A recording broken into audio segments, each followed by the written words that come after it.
नमस्कार दोस्तों, मैं अंकुर उपाध्याय स्वागत करता हूं आप सभी का आपके अपने YouTube channel share market analysis में। दो स्टॉक्स आप सभी के साथ डिस्कस करने वाला हूं और ये स्टॉक्स ना बहुत ही आपको पूरा दिमाग लगाना पड़ेगा, पूरा अलर्ट रहना पड़ेगा और पैसा बन भी सकता है, नहीं भी बन सकता है। ठीक है जी, ऐसा तो सब में ही होता है, लेकिन यहां मैं पहले ही बता रहा हूं। लेकिन कुछ इंपॉर्टेंट डेटा आपके साथ शेयर करने वाला हूं। एक में डेटा है और एक में अजम्पशंस है, यानी प्रिडिक्शन पूरी। एक में कन्विक्शन थोड़ा ज्यादा हाई है तो दूसरे में थोड़ा सा लो है। ठीक है जी, अब क्या है सीन समझिए। सीन ये, रिजल्ट से पहले हमें इन स्टॉक्स में 10 से 15% के लिए प्ले करना है। अगर हमारे फेवर में चीजें बनी तो अगले 10 ट्रेडिंग सेशन में ही पैसा बन जाएगा, और हमारे फेवर में चीजें नहीं आती हैं तो रिस्क भी पूरी है, क्योंकि हम एक कॉर्पोरेट एक्शन को प्ले कर रहे हैं। डिस्क्लेमर ये है कि नॉर्मली मैं अपनी वीडियोस में कहता हूं कि हम रिजल्ट से पहले लेते नहीं हैं और रिजल्ट्स के समय या खबर के दम पर कभी भी ट्रेड नहीं करते हैं। एग्जैक्टली वो इसमें भी है, लेकिन हम क्या कर रहे हैं, रिजल्ट से 10-15 दिन पहले ही कर रहे हैं, 4-5 ट्रेडिंग सेशंस पहले। और स्टॉक नॉर्मली फंडामेंटली स्ट्रांग है, इसलिए मैं आपके साथ डिस्कस कर रहा हूं। शुरू करता हूं पहले स्टॉक के साथ। पहले स्टॉक का नाम है दोस्तों GMR एयरपोर्ट्स। इसको मैंने आपके साथ 70 रुपए, 65 रुपए और 60 रुपए पे डिस्कस किया हुआ है। अभी स्टॉक आपके लिए ऑलरेडी 88 रुपीज के हाई लगा चुका है, और जब मैंने डिस्कस किया था उसके पीछे रीजन भी बताना चाहता हूं मैं आपको। उस समय मैंने आपको रीजन दिया था कि GQG फंड जो है उन्होंने इसमें खरीदारी करी है और अच्छी खासी बाइंग करी है। ये नहीं गिरेगा, ये ऊपर जाने वाला है, ये ट्रिपल डिजिट में पहुंचेगा, ये मेरे वर्ड्स थे। अभी ये ऑलरेडी ट्रिपल डिजिट पहुंच ही गया है, ऑलमोस्ट पहुंच गया है। 88 का हाई लगा चुका है, क्लोजिंग 77 की है। मैं दोबारा इसमें 85 to 88 के लक्ष्य दे रहा हूं।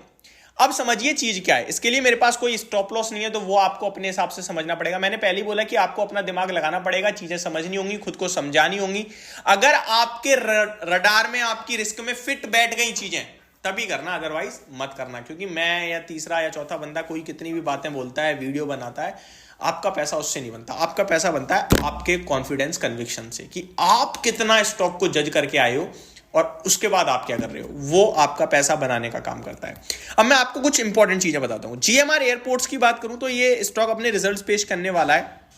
डेट बताना चाहूंगा पहले मैं आपको, एग्जैक्टली डेट मैं आपके साथ शेयर करता हूं। GMR एयरपोर्ट्स इंफ्रा, इसके नंबर्स आपके लिए 31 जनवरी को आई थिंक आने वाले हैं। ठीक है जी, 31 जनवरी को, और रिजल्ट्स अच्छे आ सकते हैं और उसके दम पर ये स्टॉक 10% तक भाग सकता है। अब ऐसा नहीं 30 जनवरी को खरीदना, नहीं जी, लेके बैठ जाना। रिजल्ट से पहले क्या पता पहले ही चल जाए वो, और अगर नहीं चला तो रिस्क कितनी है, रिस्क है आपकी पूरी भैया, क्योंकि रिजल्ट खराब आ गया 10% टूट भी सकता है। इस केस में मेरे पास एक राय है, इस स्टॉक को अगर गलती से टूट जाए तो आप एवरेज कर लेना और होल्ड पे डाल देना। मैं उस पैसे को लगाने को नहीं कहूंगा आपसे जो आपका ट्रेडिंग का है, जो आपके घर खर्च का है, जिसकी आपको जरूरत है। उस पैसे को लगाना जो 6 महीने भी रुक सको। पॉजिटिव क्या क्या है, पॉजिटिव है रिसेंटली बड़े बाइंग आई है इसमें, FIIs की, DIIs में आप देख सकते हो, नॉर्मल म्यूचुअल फंड्स भी बाइंग कर रहे हैं। और सबसे बड़ी पॉजिटिविटी पता है क्या है, अभी रिसेंटली ना दिसंबर का डेटा आया था। वो डेटा में कंपनी ने क्या कहा है, कंपनी से दिसंबर passenger traffic data up 15.3% year on year base पे। जब डेटा ऊपर है, ट्रैफिक ऊपर है, तो फिर भैया कमाई भी ऊपर ही आनी चाहिए। और दिसंबर एयरक्राफ्ट मूवमेंट भी 8.3% अप थी। तो ये सारी चीजें थी जिसकी दम पर मुझे लगता है नंबर्स भी अच्छे आने चाहिए। तो पहला स्टॉक है GMR एयरपोर्ट्स इंफ्रा। जो भी चीजें थी मैंने आपके साथ डिस्कस करी। अब आप कितना समझ पा रहे हैं, नहीं समझ पा रहे हैं, वो आपको देखना होगा। ये नहीं होना चाहिए कि अंकुर आपने बोला था भाई खरीदने को, हमने ले लिया, अब रिजल्ट्स के बाद स्टॉक टूट रहा है, भाई क्या करें, आपने तो फंसवा दिया, आपने तो मरवा दिया। मैंने सारी चीजें बता दी भाई, जो हो सकता है, जो नहीं हो सकता है। ठीक है, वही मेरा काम है। आगे डिसीजन आपको ही लेना पड़ेगा कि क्या कर सकता हूं, कितनी रिस्क रख सकता हूं। अगर गिरा तो मैं इसे एवरेज करके क्या 3 महीने 6 महीने और रुक सकता हूं। हाँ, ये सवाल हो सकता है भाई अगर गिर गया मैंने और एवरेज कर लिया तो रुका रहूंगा, पैसा बन जाएगा। इसका जवाब मेरे को लगता है बनना चाहिए। 3 डिजिट में आएगा, मेरा फाइनल टारगेट 3 डिजिट का है। वो 3 महीने में आ जाए, 6 महीने में आ जाए, वो मैं कह नहीं सकता हूं। ठीक है जी, लिमिटेशन जरूर रखना है, यानी कि ऐसा नहीं पूरा पैसा ही आप एक जगह लगा दो तो फिर वो दिक्कत हो जाएगी।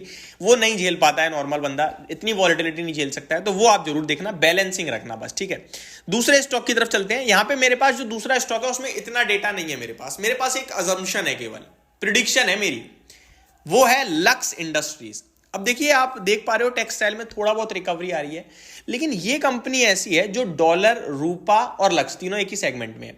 तीनों से वैल्यूएशन वाइज सस्ती है, और इस कंपनी का जो प्राइस है ना, मतलब और ज्यादा टूट गया, ये लोअर लो ही लगाता जा रहा है। अब टेक्निकली बहुत खराब है, इतना खराब है कि कोई भी पूछेगा ना तो बोलेगा बेच दो, इसे निकल जाओ, बेकार है, टूट रहा है, हो सकता है 3 डिजिट में चला जाए शेयर, इतना खराब दिख रहा है इसका टेक्निकल चार्ट स्ट्रक्चर। और पहले भी ये स्टॉक टूटा था, 1100 1150 तक गया था, सेम चार्ट पैटर्न बन रहा है। लेकिन मेरा मानना है टेक्सटाइल में दम आ रही है, गलती से भी नंबर अच्छे आ गए तो बाउंस बैक शार्प आएगा, और खराब आ गए तो रिस्क है। तो यहां रिस्क जरूर है, ये भी 31 जनवरी को ही नंबर आने हैं, रिस्क दिख रही है। बट प्रॉब्लम बस एक ये है कि यार स्टॉक ना ऑलरेडी बहुत टूटा हुआ है, वैल्यूएशन वाइज भी थोड़ा सा आपको कंफर्ट मिलता है, नॉर्मल नंबर भी आए ना तो भी 5-7% उछलेगा, अगर खराब आ गए तो फिर दिक्कत आएगी। अदरवाइज ये स्टॉक भी है जो पैसा बना के दे सकता है।